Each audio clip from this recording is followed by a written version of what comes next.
Greetings, Earthlings, Wisdom Keepers, Wisdom Seekers. Welcome back to WizdomDropz, your source for daily drops of wisdom and savvy cat astrology. Meow. My name is Tonia, and today we are talking about how to use a new moon with astrology. And this is actually a pretty interesting topic because you often hear astrologers talking about, oh, the new moon's going to be in this sign and the new moon's going to be in that sign. But really, there's not always a one size fits all kind of approach to using the full moon to grow your intentions. Surely the unanimous, factor is that there's always a new moon present in these circumstances. But what these sorts of astrological interpretations might neglect to tell you about are the specific examples of energetic expressions that are happening between the planets and the heavens and how to navigate those. So in this video, we're going to just be quickly glossing over this and make it really simple and easy to understand so that you can look at the next new moon, which is happening in Virgo, baby, yeah, and see, how you can maybe work with those energies better. And this will really serve you for every new moon there on after. But before I jump into all the juicy details on how to do that, if you're not already subscribed, make sure you are. Thank you to everybody who is. Also, like this vid if it brings you any value whatsoever by the end of it, because that's just the cool thing to do. And last but not least, if you want a reading from me or to join the WizdomDropz astrology course, which I am very excited to be beginning on November 1st, the registration deadline is All Hallows Eve. That's Halloween because we're witchy like that. The deets for that are down below. Now, how to use a new moon beyond the fact that it is simply a new moon? This is a great question. You want to look at specifically the planetary aspects being made between the new moon itself and any other planets.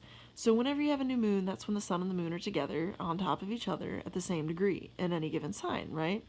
But when you go ahead and look a step deeper, you'll find that oftentimes, more often than not, as a matter of fact, the moon and the sun are in aspect to some other planet, okay? And that can be by a wider orb of, say, 10 degrees or even by whole sign aspect. Or it can be in a narrow orb of like a couple degrees. And when it is in that narrow orb, it's going to be more impactful. But basically, you want to look and see first, what is the new moon itself in conversation with when it comes to the planets in the chart? Then once you move on from there, you can see, are there tense aspects happening between the new moon and other planets? That's squares and oppositions. Are there smooth conversations of flow between the new moon and other planets? Those are going to be your trines and your sextiles. And basically from there, that's a really great launching point before you even get into the rest of the chart as to interpret how to work with that new moon energy to the best of your advantage. So if you see squares to that new moon, you can understand it's a time to manifest, but it's going to take more action, more hard work, more resilience, okay? But it'll likely result in actual tangible manifestation. Whereas if it's a trine or a sextile, it might be a better time for more psychological or emotional kind of benefits that can lead to tangible realities, absolutely. But the trines and the sextiles are more so energy of flow, conversations of flow, to where things are just going to be easier in general to happen, which is another great energy. And, just to bounce back to that opposition energy, that's often very psychological as well, specifically manifesting between you and another in relationship.